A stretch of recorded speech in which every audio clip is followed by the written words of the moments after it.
ಸಿಎಂಗೆ ಈಗ ಲೋಕ ಶಾಕ್ ಅನ್ನ ಜನಪ್ರತಿನಿಧಿ ನ್ಯಾಯಾಲಯವು ಕೂಡ ಇವತ್ತು ನೀಡಿದೆ. ನಿನ್ನೆ ಹೈಕೋರ್ಟ್ ಕೂಡ ತನಿಖೆಗೆ ಆದೇಶವನ್ನು ನೀಡಿತ್ತು. ಅದಾದ ನಂತರ ಇವತ್ತು ಲೋಕಾಯುಕ್ತದಲ್ಲಿ ತನಿಖೆ ಆಗಬೇಕು ಅಂತ ಜನಪ್ರತಿನಿಧಿಗಳ ನ್ಯಾಯಾಲಯವು ಕೂಡ ಆದೇಶವನ್ನು ನೀಡಿದೆ. ಮೈಸೂರು ಲೋಕಾಯುಕ್ತ SP ಅವರೇ ಈ ತನಿಖೆಯನ್ನು ಮಾಡಬೇಕು ಅಂತ ಹೇಳಿದ್ದಾರೆ. ಬಟ್ ಇಲ್ಲಿ ಹಲವು ರೀತಿಯಾದಂಥ ಪ್ರಶ್ನೆಗಳು ಬರುತ್ತೆ.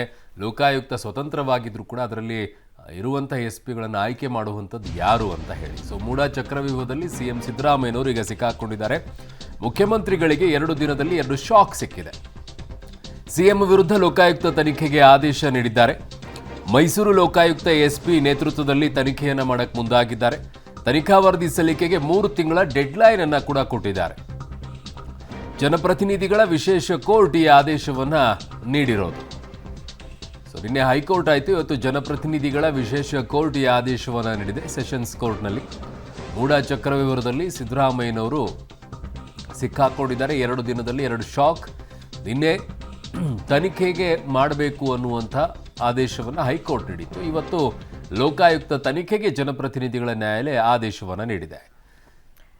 ಓಕೆ, ಡಿಸೆಂಬರ್ 24ರ ಒಳಗಾಗಿ ಕೋರ್ಟ್ಗೆ ವರದಿ ಕೊಡಬೇಕು ಅಂತ ಕೋರ್ಟ್ ಸೂಚನೆಯನ್ನ ಕೊಟ್ಟಿದೆ. ಮೂಡ ಅಕ್ರಮದ ಬಗ್ಗೆ ಲೋಕಾಯುಕ್ತ ತನಿಖೆ ಆಗೋದಕ್ಕೆ ಇವತ್ತು ಜನಪ್ರತಿನಿಧಿಗಳ ಕೋರ್ಟ್ ಒಂದು ಆದೇಶವನ್ನ ಕೊಡ್ತು. ಈ ಮೂಲಕವಾಗಿ ಜನಪ್ರತಿನಿಧಿಗಳ ಕೋರ್ಟ್ ಡಿಸಿಷನ್ನ ಮೇರೆಗೆ ಲೋಕಾಯುಕ್ತ SP ಈ ತನಿಖೆಯನ್ನ ಕೈಗೆತ್ತಿಕೊಳ್ತಾರೆ. ಮೂಡ ಅಕ್ರಮದ ಬಗ್ಗೆ ಲೋಕಾಯುಕ್ತ ತನಿಖೆ ಆಗಬೇಕು ಅನ್ನೋದನ್ನ ಕೋರ್ಟ್ ತನ್ನ ಆದೇಶದಲ್ಲಿ ಹೇಳಿದೆ. ಯಾಕಂದ್ರೆ ಹೈಕೋರ್ಟ್ನಲ್ಲಿ ಈ ವಿಷಯವಾಗಿ ತನಿಖೆ ಆಗಬೇಕು ಅಂತ ಹೇಳಿದ್ರಿಂದ ಎಲ್ಲಿ ತನಿಖೆ ಆಗಬೇಕು ಅಂತ ಬಂದಾಗ ಲೋಕಾಯುಕ್ತದಲ್ಲಿ ಆಗಲಿ ಅಂತ ಕೋರ್ಟ್ ತಿಳಿಸಿದೆ. ಈಗ CM ವಿರುದ್ಧ ಲೋಕಾಯುಕ್ತ ತನಿಖೆಗೆ ಆದೇಶವನ್ನ ಕೊಡಲಾಗಿದೆ. ನಿನ್ನೆ ತನಿಖೆಗಷ್ಟೇ ಸೂಚನೆಯನ್ನ ಕೊಡಲಾಗಿತ್ತು. ಹಾಗಾಗಿ ಮುಖ್ಯಮಂತ್ರಿಗಳ ವಿರುದ್ಧ ತನಿಖೆ ಆಗುತ್ತಾ, ಮುಖ್ಯಮಂತ್ರಿಗಳ ವಿಚಾರಣೆ ಮಾಡ್ತಾರಾ, ಅವರ ವಿರುದ್ಧ FIR ಆಗುತ್ತಾ, ಈ ರೀತಿಯ ಪ್ರಶ್ನೆಗಳಿತ್ತು. ಸೊ ಅದಕ್ಕೆ ಜನಪ್ರತಿನಿಧಿಗಳ ಕೋರ್ಟ್ ಇವತ್ತು ಉತ್ತರವನ್ನ ಕೊಟ್ಟಿದೆ. ಈ ಮೂಲಕವಾಗಿ CM ವಿರುದ್ಧ ಲೋಕಾಯುಕ್ತ ತನಿಖೆಗೆ ಆದೇಶವನ್ನ ಕೊಡಲಾಗಿದೆ. 3 ತಿಂಗಳಲ್ಲಿ ವರದಿಯನ್ನ ಸಲ್ಲಿಕೆ ಮಾಡಬೇಕು ಅಂತ ಸೂಚನೆಯನ್ನ ಕೊಟ್ಟಿದೆ. ಆರಂಭದಲ್ಲಿ 6 ತಿಂಗಳು ಅಂತ ಹೇಳಿತ್ತು. ಅದಕ್ಕೆ ವಕೀಲರು ಕೂಡ ಇಲ್ಲ 3 ತಿಂಗಳ ಒಳಗಾಗಿ ವರದಿ ಸಲ್ಲಿಕೆಗೆ ಅವಕಾಶ ಮಾಡಿಕೊಡ್ಬೇಕು ಅಂತ ಕೋರಿದ್ರು. ಆ ನಂತರದಲ್ಲಿ 3 ತಿಂಗಳು ಅಂತ ನ್ಯಾಯಾಧೀಶರು ತಿಳಿಸಿದ್ದಾರೆ. ಆ ಕಾರಣಕ್ಕಾಗಿ 24 ಡಿಸೆಂಬರ್ ಒಳಗಾಗಿ ಈ 3 ತಿಂಗಳ ಅವಧಿಯಲ್ಲಿ ಏನೆಲ್ಲ ಈ ಅಕ್ರಮ ನಡೆದಿದೆ, ಹಗರಣ ನಡೆದಿದೆ ಅನ್ನಲಾಗ್ತಿದೆಯೋ ಅದಕ್ಕೆಲ್ಲ ವರದಿಯನ್ನ ಕೊಡಬೇಕಾಗುತ್ತೆ. ಮೈಸೂರು ಲೋಕಾಯುಕ್ತ SPಗೆ ಕೋರ್ಟ್ ಈ ಬಗ್ಗೆ ಸೂಚನೆಯನ್ನ ಕೊಟ್ಟಿದೆ. ಮೈಸೂರಿನಲ್ಲಿ ಮೂಲ ಪ್ರಕರಣ ದಾಖಲಾಗಿರೋದು, ಆ ಒಂದು ದೂರುದಾರರು ಕೂಡ ಮೈಸೂರಿನವರೇ, ಇನ್ನು ಮೂಡ ಹಗರಣ ನಡೆದಿರೋದು ಕೂಡ ಮೈಸೂರಿನಲ್ಲಿ ಆಗಿರೋದ್ರಿಂದ ಮೈಸೂರು ಲೋಕಾಯುಕ್ತಕ್ಕೆ ಇದನ್ನ ವರ್ಗಾವಣೆ ಮಾಡಲಾಗಿದೆ. ಮೈಸೂರು ಲೋಕಾಯುಕ್ತ SPಗೆ ಕೋರ್ಟ್ ಸೂಚನೆಯನ್ನ ಕೊಟ್ಟಿದೆ. ನೀವು ಈ ಒಂದು ತನಿಖೆಯ ಸಮಗ್ರ ವರದಿಯನ್ನ 3 ತಿಂಗಳ ಒಳಗಾಗಿ ಕೋರ್ಟ್ಗೆ ಕೊಡಬೇಕು ಅಂತ. ಹಾಗಾಗಿ ಮುಖ್ಯಮಂತ್ರಿಗಳ ಪಾತ್ರ ಈ ಕೇಸ್ನಲ್ಲಿ ಏನು ಮತ್ತು ಮುಖ್ಯಮಂತ್ರಿಗಳು ನೇರವಾಗಿ ಇದರಲ್ಲಿ ಭಾಗಿಯಾಗಿದ್ದಾರಾ ಅಥವಾ ಪರೋಕ್ಷವಾಗಿ ಭಾಗಿಯಾಗಿದ್ದಾರಾ, ಅವರ ಪತ್ನಿ ಈ ಒಂದು 14 ಸೈಟ್ಗಳನ್ನು ಪಡ್ಕೊಳ್ಳಿಕ್ಕೆ ಅರ್ಹರಿದ್ದಾರಾ ಇಲ್ವಾ, ಇದೆಲ್ಲವೂ ಕೂಡ ತಿಳಿಯಲಿದೆ. ಇನ್ನು CRPC ಸೆಕ್ಷನ್ 156(3) ಅಡಿ ತನಿಖೆ ಆಗಬೇಕು ಅಂತ ಕೋರ್ಟ್ ಹೇಳಿದೆ.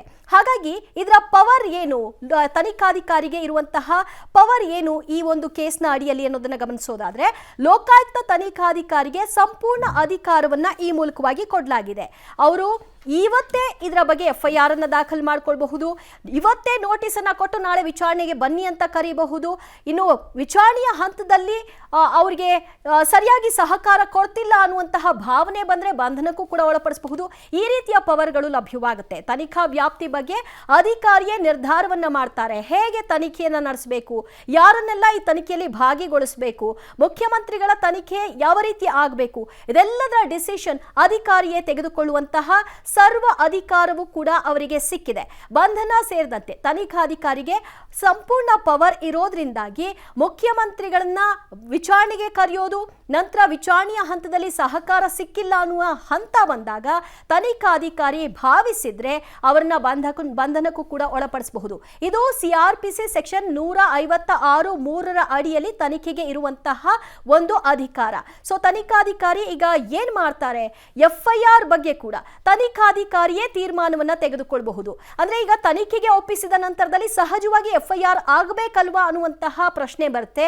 ಅದಕ್ಕೆ ಇಲ್ಲಿ ಸಿಗ್ತಾ ಇರುವಂತಹ ಉತ್ತರ, ತನಿಖಾಧಿಕಾರಿಯೇ FIR ಬಗ್ಗೆ ತೀರ್ಮಾನವನ್ನ ತೆಗೆದುಕೊಳ್ಳೋದಿಕ್ಕೆ ಅವರಿಗೆ ಆ ಒಂದು ಪವರ್ ಇರುತ್ತೆ. ಸೊ FIR ಅನ್ನ ದಾಖಲು ಮಾಡ್ಕೊಳ್ಳದೆಯೂ ಕೂಡ ಹಾಗೆಯೇ ವಿಚಾರಣೆಯನ್ನ ನಡೆಸಿ ಆ ವರದಿಯನ್ನ ತಯಾರು ಮಾಡಿ ಅದನ್ನ ಕೋರ್ಟ್ಗೆ ಸಬ್ಮಿಟ್ ಮಾಡಬಹುದು. ಇಲ್ಲ FIR ಅನ್ನ ದಾಖಲು ಮಾಡಿಕೊಂಡ ನಂತರದಲ್ಲೂ ಕೂಡ ಈ ಪ್ರಕ್ರಿಯೆಗಳು ಆಗಬಹುದು. ಅದನ್ನ ಡಿಸೈಡ್ ಮಾಡೋದು ತನಿಖಾಧಿಕಾರಿಯೇ ಆಗಿರೋದ್ರಿಂದ ಬಹಳ ಮಹತ್ವವನ್ನು ಪಡ್ಕೊಳ್ತಾ ಇದೆ.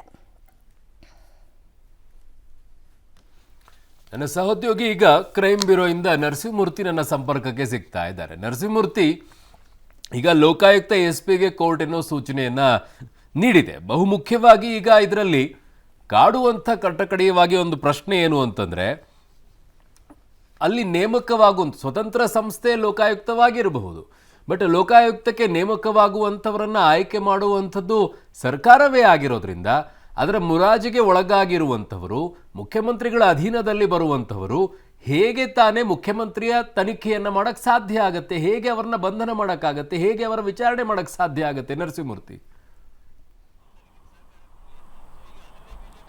ಅರುಣ್, ಲೋಕಾಯುಕ್ತ ಒಂದು ಅಟಾನಮಸ್ ಬಾಡಿ, ಸ್ವಾಯತ್ತ ಸಂಸ್ಥೆ, ಮತ್ತೆ ಅದರ ಕೆಳಗೆ ಕರ್ತವ್ಯವನ್ನು ನಿರ್ವಹಿಸ್ತಕ್ಕಂಥ ಅಧಿಕಾರಿಗಳು ಸಂಪೂರ್ಣವಾಗಿ ಲೋಕಾಯುಕ್ತರ ನಿಯಂತ್ರಣದಲ್ಲಿ ಬರ್ತಾರೆ. ಹೀಗಾಗಿ ಸರ್ಕಾರ ಯಾವುದೇ ಅಧಿಕಾರಿಗಳನ್ನ, ಇನ್ಸ್ಪೆಕ್ಟ್ರು, ಅದ್ರ ಜೊತೆಗೆ DYSPಗಳು, SP ಗಳು, IG, ADG ಇವರ ಯಾರನ್ನೇ ಸಹ ನೇಮಕ ಮಾಡಿದ್ರು ಸಹ ಒಂದು ಸಂಸ್ಥೆ, ಸ್ವಾಯತ್ತ ಸಂಸ್ಥೆಯಾಗಿ ಲೋಕಾಯುಕ್ತ ಈ ಹಿಂದೆಯೂ ಸಹ ಸಾಕಷ್ಟು ಕರ್ತವ್ಯಗಳನ್ನು ನಿರ್ವಹಿಸಿದೆ. ಹೀಗಾಗಿ ಈ ಪ್ರಕರಣದಲ್ಲೂ ಕೂಡ ಅದೇ ರೀತಿಯಾಗಿ ನಿರ್ವಹಿಸುತ್ತೆ ಅನ್ನೋ ನಂಬಿಕೆ ಸಾಮಾನ್ಯವಾಗಿ ಜನಸಾಮಾನ್ಯರಲ್ಲಿ ಇದೆ. ಸ್ವಾಯತ್ತ ಸಂಸ್ಥೆ ಆಗಿರೋದ್ರಿಂದ ಲೋಕಾಯುಕ್ತರು ಅದರ ಮೇಲೆ ನಿಗಾವನ್ನು ಇಟ್ಟಿರ್ತಾರೆ, ಯಾವ ರೀತಿ ಕೆಲಸ ಕಾರ್ಯಗಳನ್ನು ನಿರ್ವಹಿಸ್ತಾರೆ ಅಂತೇಳಿ. ಬಹುತೇಕ ಈಗ ಸಾಮಾನ್ಯವಾಗಿ ಜನ ಮಾತನಾಡ್ತಿರೋದು, ಸರ್ಕಾರ ಈ ಅಧಿಕಾರಿಗಳನ್ನು ನೇಮಕ ಮಾಡುತ್ತೆ, ಹೀಗಾಗಿ ಎಲ್ಲಿ ಪಾರದರ್ಶಕ ತನಿಖೆಯನ್ನು ಮಾಡೋದಕ್ಕೆ ಆಗುತ್ತೆ ಅಂತೇಳಿ. ಆದರೆ ಲೋಕಾಯುಕ್ತರ ಕಣ್ಗಾವಲಿನಲ್ಲಿ ಇನ್ವೆಸ್ಟಿಗೇಷನ್ ನಡೆಯುತ್ತೆ. ಯಾಕಂತ ಹೇಳಿದ್ರೆ ಅದರ ಜೊತೆಗೆ ಕೋರ್ಟ್ಗೆ 3 ತಿಂಗಳ ಒಳಗಾಗಿ ತನಿಖಾ ಬೆಳವಣಿಗೆಯ ವರದಿಯನ್ನು ಕೋರ್ಟ್ಗೆ ನೀಡಬೇಕು. ಹೀಗಾಗಿ ಇದೀಗ ಕೋರ್ಟ್ನ ಆದೇಶ ಪ್ರತಿ ತಲುಪಿದಂತಹ ಕೂಡಲೇ ಮೈಸೂರು ಲೋಕಾಯುಕ್ತ SP ಉದೇಶ್ TJ ಅವರು FIR ಅನ್ನು ದಾಖಲು ಮಾಡಿಕೊಳ್ಳಿದ್ದಾರೆ.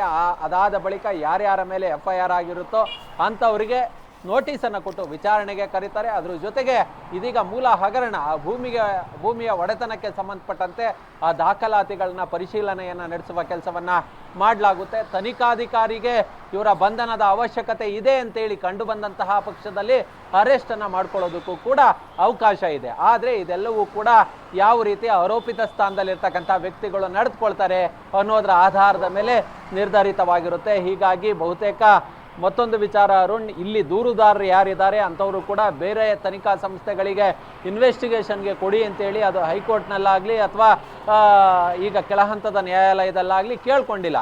ಇಲ್ಲ, ನಮಗೆ ಲೋಕಾಯುಕ್ತದ ಮೇಲೆ ನಂಬಿಕೆ ಇದೆ, ಹೀಗಾಗಿ ಲೋಕಾಯುಕ್ತವೇ ಇನ್ವೆಸ್ಟಿಗೇಷನನ್ನು ನಡೆಸಲಿ ಅಂತೇಳಿ.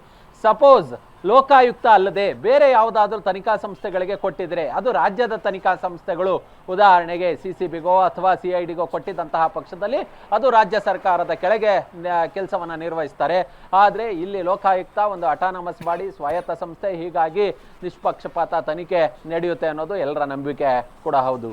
ಅರುಣ್, ಓಕೆ ನರಸಿಂಹಮೂರ್ತಿ, ನಿಮ್ಮೆಲ್ಲ ಮಾಹಿತಿಗೆ ಧನ್ಯವಾದಗಳು. ಮುಖ್ಯಮಂತ್ರಿಗಳ ವಿರುದ್ಧವಾಗಿ ಆರೋಪ ಬಂದಿದೆ, ಅವರ ವಿರುದ್ಧವೇ ತನಿಖೆ ನಡೆಸಬೇಕಾಗಿರೋದ್ರಿಂದ ಅರುಣ್, ಅವರು ಸ್ಥಾನದಲ್ಲಿ ಇದ್ಕೊಂಡು ಈ ತನಿಖೆಗೆ ಎದುರಿಸಬಹುದಾ? ಹಾಗೆ ಲೋಕಾಯುಕ್ತ ಅಧಿಕಾರಿಗಳು ಮುಖ್ಯಮಂತ್ರಿಗಳನ್ನ ವಿಚಾರಣೆಗೆ ಕರೆಯೋದಾಗ್ಲಿ, ಬಂಧನಕ್ಕೆ ಒಳಪಡಿಸೋದಾಗ್ಲಿ, ಇದೆಲ್ಲ ಸಾಧ್ಯ ಇದೆಯಾ? ಅದೇ ಪ್ರಶ್ನೆ ಕಾಡೋದೀಗ. ಲೋಕಾಯುಕ್ತರನ್ನ ನೀವು ಸ್ವಾಯತ್ತತೆಯಿಂದ ಇರುವಂಥವ್ರು ಲೋಕಾಯುಕ್ತರು, ಬಟ್ DYSPಗಳನ್ನ SP ನಿಮಗೆ ನೇಮಕ ಮಾಡುವಂಥವ್ರು ಯಾರು? ಸರ್ಕಾರದಿಂದನೇ ಬರುತ್ತೆ. ಅವ್ರು ಹೇಗೆ ವರ್ಕ್ ಮಾಡ್ತಾರೆ, ಯಾವ ರೀತಿ ವರ್ಕ್ ಮಾಡ್ತಾರೆ ಅನ್ನುವಂಥ ಪ್ರಶ್ನೆ ಜನಸಾಮಾನ್ಯರಲ್ಲಿದೆ. ನಿಮಗೆಲ್ಲ ಜಿಲ್ಲೆಗಳಲ್ಲಿ ಆಯಾ ಜಿಲ್ಲಾ ಉಸ್ತುವಾರಿಗಳಾಗಿರ್ಬೋದು ಅಥವಾ ಜಿಲ್ಲೆಯಲ್ಲಿರುವಂಥ ಪ್ರಮುಖ ಸ್ಥಾನ, ಈಗ ಮೈಸೂರು ಅಂದರೆ ಮುಖ್ಯಮಂತ್ರಿಗಳದ್ದೇ ತವರು ಜಿಲ್ಲೆ. ಸೊ ಹಾಗಿಲ್ಲ, ಅಲ್ಲಿರುವಂಥ ಅಧಿಕಾರಿಗಳು ಯಾರಿರಬೇಕು ಅನ್ನುವಂಥದ್ದು ನೇಮಕ ಮಾಡ್ಕೊಳ್ಳುವಂಥದ್ದು ಅವರಿಗೆ ಬರುತ್ತೆ. ಸಾರ್ವಜನಿಕವಾಗಿರುವಂಥದ್ದು ಮತ್ತು ಅಲ್ಲಲ್ಲಿ ನಮಗಿರುವಂಥ ಉದಾಹರಣೆಗಳು ಸಾಕಷ್ಟಿದೆ. ಇದು ಕೂಡ ಹಾಗೆ ಅಂತ ಅಂದ್ಕೊಂಡಿದ್ದೀವಿ, ಗೊತ್ತಿಲ್ಲ, ಬದಲಾವಣೆ ಆದರೆ ಆಗಬಹುದೇನೋ.